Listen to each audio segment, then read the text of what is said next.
હાલીસા ગામમાં જીવતા વીજ વાયરનો કહેર 23 વર્ષીય પરિણીત મહિલાનું કરંટ લાગતા કરુણ મોત. યુજીવીસીએલની બેદરકારી સામે ઉગ્ર રોષ. દેગામ તાલુકાના હાલીસા ગામમાં વીજ વિભાગની કથિત બેદરકારીના કારણે એક નિર્દોષ મહિલાનો જીવ ગયો હોવાની ગંભીર ઘટના સામે આવી છે. સામાન્ય વરસાદ દરમિયાન જીવતો વીજ વાયર તૂટી પડતા 23 વર્ષીય ભાવનાબેન મેહુલજી મકવાણાનું કરંટ લાગવાથી ઘટના જ સ્થળે કરુણ મોત નીપજ્યું હતું. ઘટનાએ સમગ્ર વિસ્તારમાં શોક અને આક્રોશની લાગણી ફેલાવી છે. ગઈકાલ સાંજે આશરે 5:30 વાગે હાલીસા ગામમાં ભાંગોરે યુનિયન બેંક સામેના વિસ્તારમાં ભાવનાબેન મેહુલજી મકવાણા દળનો દડાવવા આવ્યા, જે દરમિયાન વરસાદી પવનના કારણે યુનિયન બેંક પાછળ આવેલ એક વૃક્ષ જીવતા વીજ વાયરના થાંભલા પર પડતા થાંભલો તૂટી ગયો હતો અને જીવતો વીજ વાયર સીધો ભાવનાબેન પર પડ્યો હતો. કરંટ લાગતા તેઓ ગંભીર રીતે દાઝી બેભાન થઈ ગયા હતા. ઘટનાની જાણ થતાં જ ગ્રામજનો તાત્કાલિક સ્થળ પર દોડી આવ્યા અને યુજીવીસીએલના કર્મચારીઓને જાણ કરી વીજ પુરવઠો બંધ કરાવ્યો. ત્યારબાદ તેમને સારવાર માટે પ્રથમ છાલા સરકારી હોસ્પિટલ અને પછી ગાંધીનગર સિવિલ હોસ્પિટલ ખસેડવામાં આવ્યા હતા, જ્યાં ફરજ પરના તબીબોએ તેમને મૃત જાહેર કર્યા. મૃતદેહને પોસ્ટમોર્ટમ માટે મોકલી આપવામાં આવ્યો. પરિવાર અને ગ્રામજનોનો આક્ષેપ. મૃતકના પરિવારજનોએ સમગ્ર દુર્ઘટના માટે યુજીવીસીએલ તંત્રને જવાબદાર ઠેરવ્યું છે.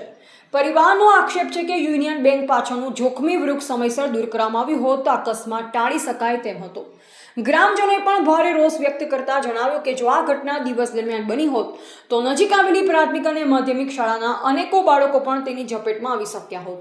તેમણે આવા જોખમી વીજ થાંભલા અને વૃક્ષોની તાત્કાલિક તપાસ કરી જરૂરી કાર્યવાહી કરવાની માંગ કરી. આ કરુણ ઘટનાએ સમગ્ર પરિવારને શોકમાં ગરકાવ કરી દીધો છે. ભાવનાબેન પાછળ 6 વર્ષીય પુત્રી હર્ષીબેન અને 3 વર્ષનો પુત્ર દેવરાશી છે, જેઓએ નાની ઉંમરે માતાની છત્રછાયા ગુમાવી છે. હાલ પોલીસે અકસ્માત અંગે વધુ તપાસ શરૂ કરી છે. તો બીજી તરફ ગ્રામજનો અને પરિવારજનોએ જવાબદારો સામે કડક કાર્યવાહી કરવાની, યુજીવીસીએલની બેદરકારીની ઉચ્ચસ્તરીય તપાસ કરાવવાની તેમજ પીડિત પરિવારને તાત્કાલિક યોગ્ય સરકારી સહાય અને વળતર ચૂકવવાની માંગ ઉઠાવી. તમારું નામ જાણી શકું છું? હા, હું જે કરંટ આવ્યો ને એમના બાજુમાં છું અને નામ છે બાદરજી પ્રતાપજી ઠાકોર, ગામ હાલીસા, તાલુકો દેગામ, જિલ્લો ગાંધીનગર. કુલ કેટલા ટાઈમે આ બનાવ બન્યો? ઇલેક્ટ્રિક લાગવાથી જે મહિલાનું મોત થયું છે એનું નામ જાણવા માગું છું. પહેલાં એ મકવાના ભાવનાબેન મેહુલસિંહ મકવાના એ ઘરેથી દહીંનું લેવા નીકળ્યા હતા. લગભગ મારા ખ્યાલથી હરાસો જેવું થયું છે.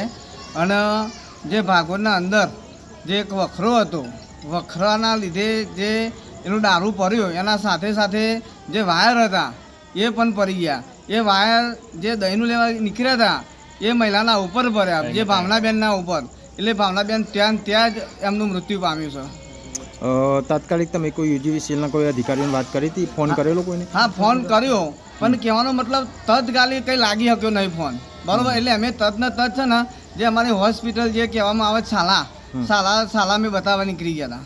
કેટલા બાળકો છે એમને? એમને 2 બાળકો છે. તો આમાં બેદરકારી કહેવાય યુજીવીસીએલની? બેદરકારી પૂરેપૂરી કહેવાય. એનું કારણ કે આજથી અઠવાડિયા પહેલાં જે લાઇટો 24 કલાક બંધ કરી હતી, જે 9થી ને તે મારા ખ્યાલથી લગભગ સાંજે 5 વાગ્યા સુધી આવ્યું હતું કે ગામની અંદર એવું કહેવામાં આવ્યું હતું, મેસેજ આવ્યો હતો કે ભાઈ આજે લાઇટ બંધ રહેશે અને જે ઝાડો છે એ કાપવાનો પ્રોગ્રામ છે એના લીધે લાઇટ બંધ રહેશે. આ પણ મેસેજ મૂકેલો હતો જે બી વાળો તરફથી. બીજું કે પ્રાથમિક શાળાના અને હાઈસ્કૂલના જે વિદ્યાર્થીઓ છે, આ તો ખરેખર સાહેબ એવું કહેવા માગું છું કે આજે 100નો ટાઈમ હતો. બરાબર, જો કદાચ 5 થી 5:30નો જો ટાઈમ હોય તો જે સ્કૂલના વિદ્યાર્થીઓ બાળકો જો જતા હોય એમને પણ બહુ ખરેખર જોખમ હતું. એટલે ભગવાન માતાની દયા કે ખરેખર જે ટાઈમ હતો એ 6નો હતો. એના કારણે આ બહેન જ ખાલી એવું થયું કે કદાચ એ પણ બની શકવોત કે જો જે પ્રાથમિક શાળાના છોકરાઓ જે નીકળવો હતો તો ખરેખર ગામની અંદર એક શોક મુકાઈ જાવ તેમ છે. રિપોર્ટર દિનેશ ચંદ્ર શાહ, દહેગામ.